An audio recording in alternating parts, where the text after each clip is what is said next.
used to have 10 fingers. Now you got 9. Tomorrow you'll have 8. You stay stubborn, the day after that you'll have 7. He was a volatile screen personality, at home as either a menacing villain or a two-fisted hero. A durable star whose career lasted for decades, he specialized in hard-boiled types, loners who worked by their own personal code of honor. Intelligent and sly, his best performances helped enliven some of Hollywood's finest films. He is the one and only Richard Widmark. He was born on December 26, 1914 in Sunrise, Minnesota. After finishing college in Illinois, Widmark worked as an acting teacher before making his Broadway debut in 1943. A perforated eardrum kept him out of World War II, and he made his screen debut in the 1947 film noir classic, Kiss of Death. As a giggling killer, he was Oscar-nominated and unforgettable, standing out alongside Victor Mature, Brian Donlevy, and Colleen Gray.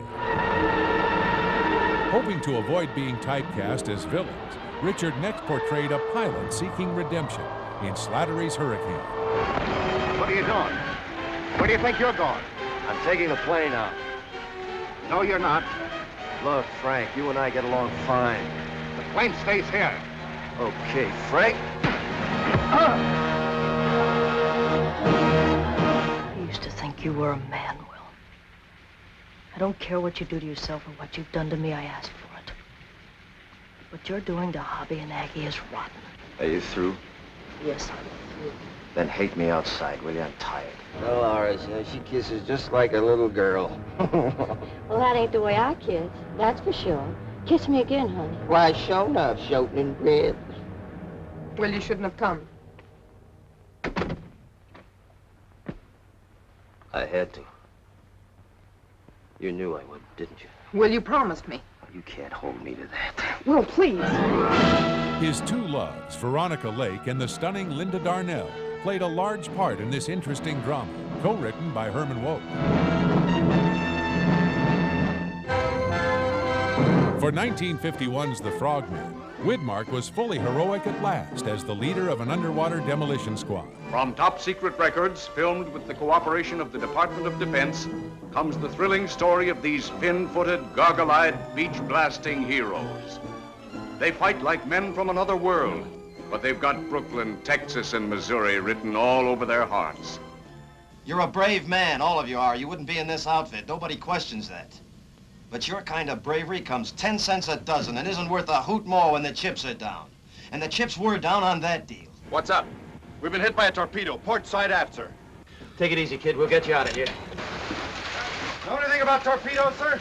A little. Had a few days of this stuff during training. They called it the Kingdom Come type. Okay, I'm scared too. Collision, port side aft. Dana Andrews and Gary Merrill also starred in this well-received adventure, along with fresh faces Jeffrey Hunter and Robert Wagner. I'm the guy in 821 across the court. Can I ask you a question? Well, I don't know. I suppose so. Are you sure you want me? Yeah, you're the one I want, all right. You doing anything you couldn't be doing better with somebody else? If you want. Does that mean come on over? The following year, Don't Bother to Knock found Widmark in the same hotel as mentally disturbed babysitter Marilyn Monroe. An unlikely plot didn't stop audiences from packing theaters, and the film helped prove that Marilyn, Hollywood's newest sex symbol, could act after all. When I stepped into that room, I ran smack into an adventure you don't forget in a long time. Because the screen has never shown this kind of woman before. The kind that reaches out in the loneliness of the night to a stranger passing by. I should have seen the warning of danger in her eyes. Why didn't you tell me you were working here? I'm not. I'm just doing it for tonight. Yeah, I know. You're an heiress. Tomorrow morning, you ride through your estate. Side saddle. She made you say that. I believe in a drink, a kiss, and a laugh now and then. I still like to laugh. But not at myself. Anne Bancroft also starred as Richard's long-suffering girlfriend in this, her big screen debut. Don't be afraid to say it. It's not a dirty word. I can't figure you out. You're silk on one side and sandpaper on the other. I'll be any way you want me to be. Why? Why is it so important? Because I belong with you.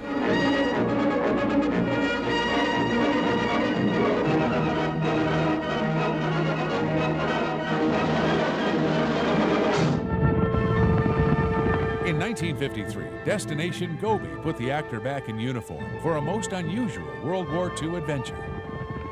Based on fact, this amazing tale told of an army weather team trying to fight the Japanese with the help of local Mongol natives. My order for right now is break camp.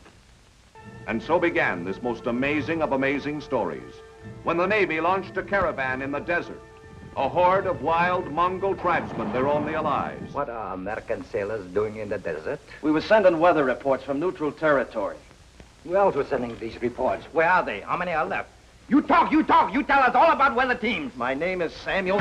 Directed by Robert W.S., the film's action sequences were outstanding as Widmark led the way to victory.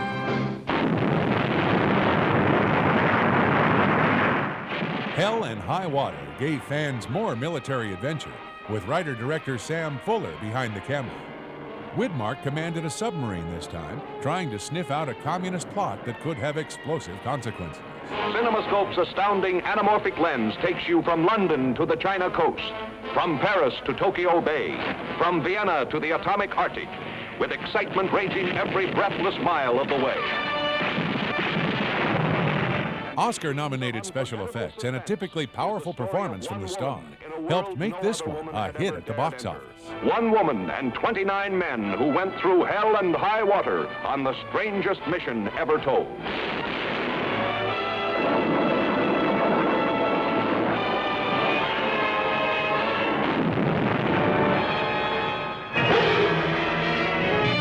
(1954's) Broken Lance was another success, with Spencer Tracy as the patriarch of a ranching family who finds his brood warring among themselves.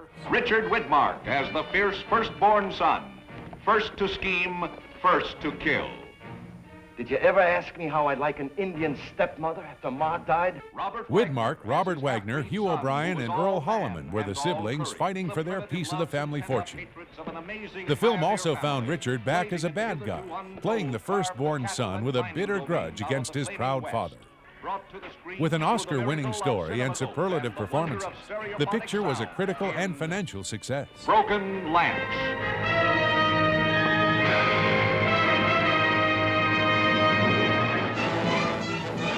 Richard Widmark headed back out west in 1956's The Last Wagon. A Western directed by Delmer Daves, this tale again cast the star in tough but likable mode as a man arrested for the murder of his family's killers. The Indians say you can hear cries in the night down there that you'll hear all your life. It'll be 8 or 10 days to water, if you live to see it. And I ain't saying any of us will. And that was the start of an incredible trek through the awesome canyon of death, through hardships that tried men's souls, through bloodthirsty Apache ambush. If it's to be our last night, I want to spend it here with you. When an Indian attack wipes out most of the wagon train bringing him to justice, he must help a surviving group of teenagers to safety. The fine performances by a talented young cast helped make this one a solid hit, keeping Widmark popular with movie fans. Every movie begins with an idea in the mind of one man. This is a film about the making of St. Joan, and the man with whom it all began was Otto Preminger. Since I read Bernard Shaw's St. John many years ago, it was my dream to film it. I decided to find a new, young, unknown actors for it. I started a worldwide search, which met with equally worldwide skepticism. Always ready to take a chance, the actor tried a daringly different role as the childish Dauphin in Otto Preminger's 1957 epic, St. Joan. Good morning. Good morning. What's your name? My name is Jean Seberg. This lavish version of the story of Joan of Arc had everything money could buy, but leading actress Jean Seberg wasn't convincing in the title role. She had won the coveted job after a nationwide talent search, but the novice was ill-suited for the part. Do you want to be an actress? Very badly. Despite a Graham Greene script based on the George Bernard Shaw play, the film was a huge flop at the box office. Widmark and the rest of the distinguished cast did their best, but Seberg's performance and Preminger's self-important direction doomed the picture to failure. For one awful moment, it seemed that she might really burn to death. Here's the accident as it actually happened. This rare behind-the-scenes footage, however, does show the filming of Joan being burned at the stake, a scene that got too realistic for its own good. Firemen quickly got the flames under control, but not before Jean had suffered some bad burns. She was willing to go back and do the scene over right away, but Preminger decided that the scene was realistic enough without asking for trouble. The next year, Richard gave comedy a try under Gene Kelly's direction in The Tunnel of Love. This dated but fun farce cast Widmark and Doris Day as a young couple desperate to have a child. Isolde, darling, I love you. He's your child, isn't he? Oh. Isn't he?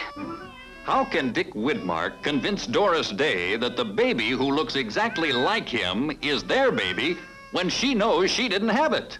Frustrated with the red tape complicating the adoption process, the two try anything to get pregnant. Shocking at the time for its adult subject matter, the film showcased Widmark's lighter side and found his leading lady at the height of her charm. Now, according to your logic, if I chase around with another woman, then I'll have a child with my own wife? Well, I don't guarantee it. But what can you lose? You're not getting anywhere your way. Doris sang a couple of tunes, too, and even Richard gave it the old college try. And how? Run away before it's too late. His versatility established, Widmark entered the 1960s as one of Hollywood's most dependable stars. The Alamo. In John Wayne's expensive Western, The Alamo, he stood alongside the Duke's Davy Crockett as real-life legend Jim Bowie. Full of exciting battle footage, the film was panned by critics and lost money at the box office, despite an Oscar nomination as Best Picture.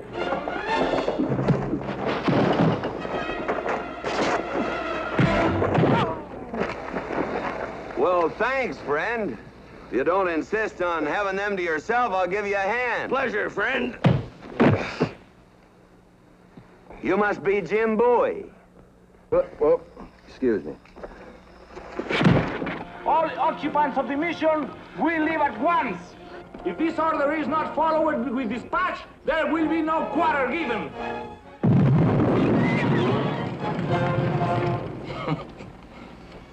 I hate to say anything good about that long-winded jackanapes, but he does know the short way to start a war. You will always remember the Alamo.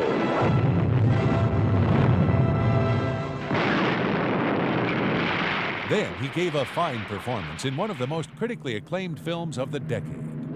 Judgment at Nuremberg was Stanley Kramer's powerful version of the Nazi war criminal trials, enacted by an outstanding cast. Let it now be noted that here in our decision, this is what we stand for. Justice.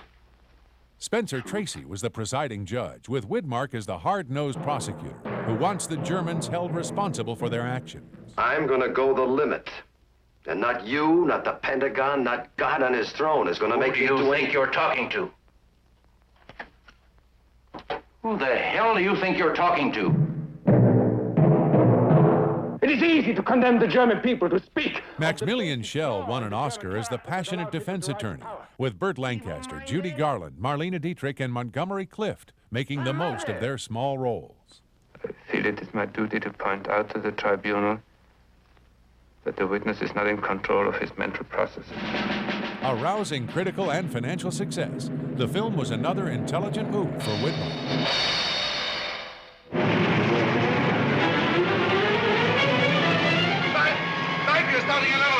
Flight from Ashia found the star trio of Richard, Yul Brynner, and George Chakiris as soldiers trying a daring rescue attempt in dangerous water.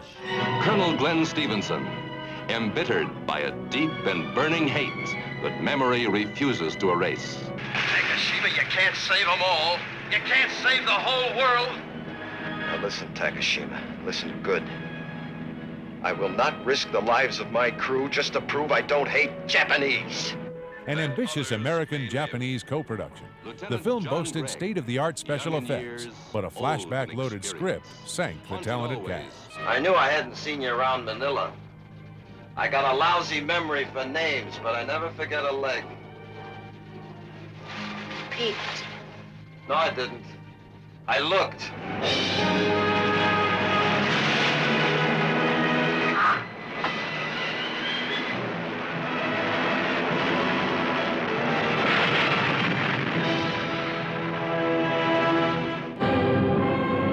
For his next two films, Widmark teamed with Sidney Poitier, and the results varied widely in quality.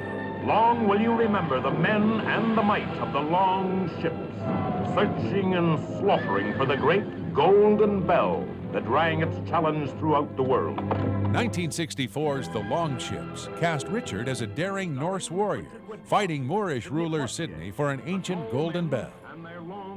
Full of comic book action and ridiculous situations, the actors appeared very uncomfortable in this silly Viking adventure. Years later, Poitier commented that to say it was disastrous is a compliment.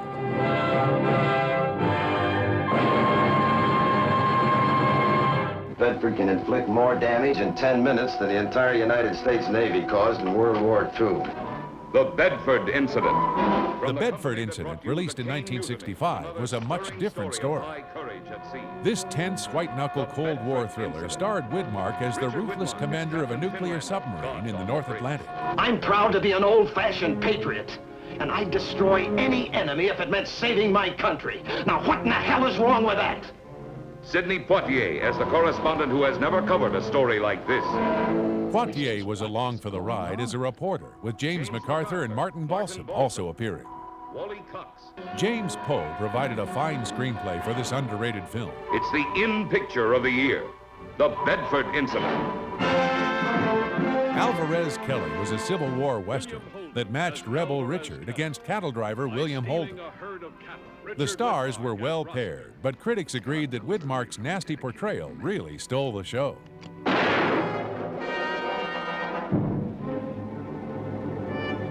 You used to have 10 fingers, now you got 9.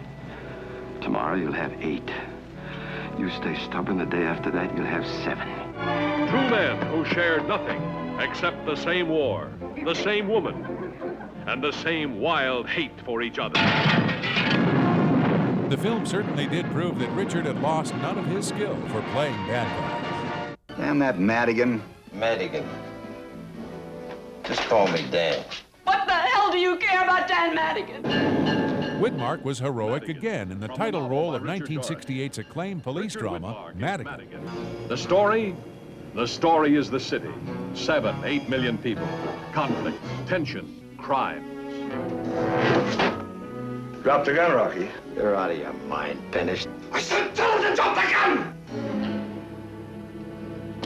As the world-weary cop trying to crack a tough case, the actor gave one of his best and most sensitive performances.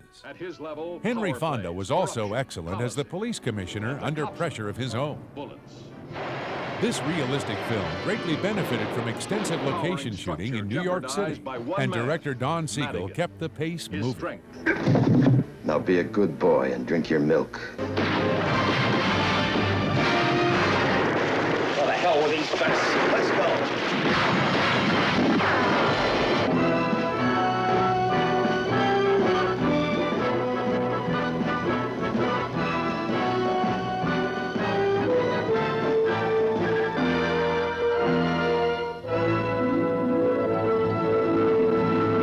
Richard Widmark, rebel with a badge in Death of a Gunfighter. We don't have any law in this jerkwater town. He's the law. Widmark soon re-teamed with Siegel for the somber Western Death of a Gunfighter, but the collaboration was strictly one of necessity.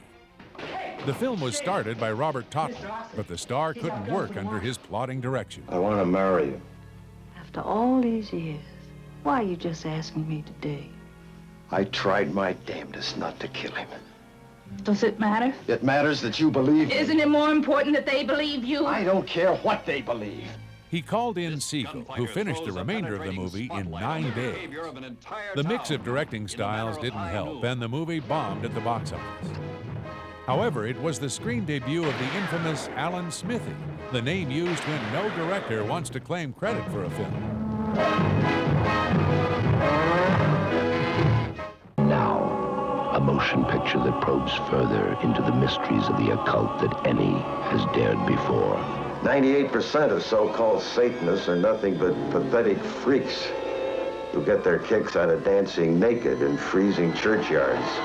I have a feeling I'm dealing with that other 2%. His days as a leading man were winding down, but Widmark still commanded the screen in the 1976 horror tale, To the Devil, a Daughter. They've got Catherine. We've got to get her back before it's too late. Richard was an occult expert trying to protect young Natasha Kinski from a devilish cult led by Christopher Lee.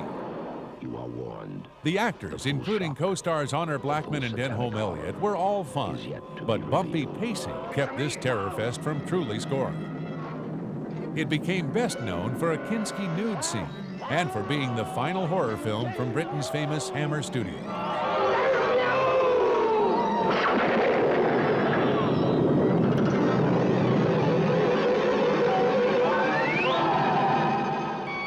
A perfectly healthy patient, oh no, Sharon, goes into coma. What if it wasn't an accident? In 1978, Widmark appeared in one more big hit as a villain in the medical thriller Coma. The #1 mystery thriller of 1977 becomes the most thrilling mystery of 1978. Genevieve Bujold starred as a young doctor who gets suspicious when some of her patients die unexpectedly. Michael Douglas was her sympathetic boyfriend, with Widmark oozing evil as the hospital's sinister chief. Richard Widmark. I think we can handle this, Sue. I'll keep the evidence, and we'll just forget it ever happened, all right? He's gonna make a lot of trouble for you.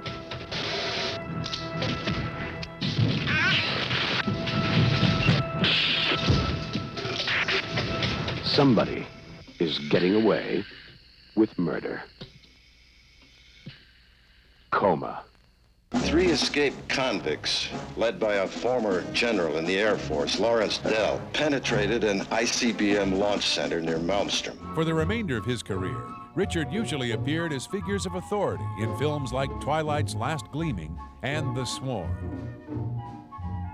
He gave comedy another shot in Hanky Panky as the bad guy, menacing Gene Wilder and Gilda Radner, while National Lampoon Goes to the Movies found him and a cast of familiar faces simply being silly. How about we grab a sandwich? Light drink. One of Hollywood's most reliable stars, Widmark continued to give fine performances in a variety of roles for years to come. At his best, when playing the man who must fight against his own dark nature, he created a memorable screen career that lasted for decades. Hollywood will always remember Richard Widmark.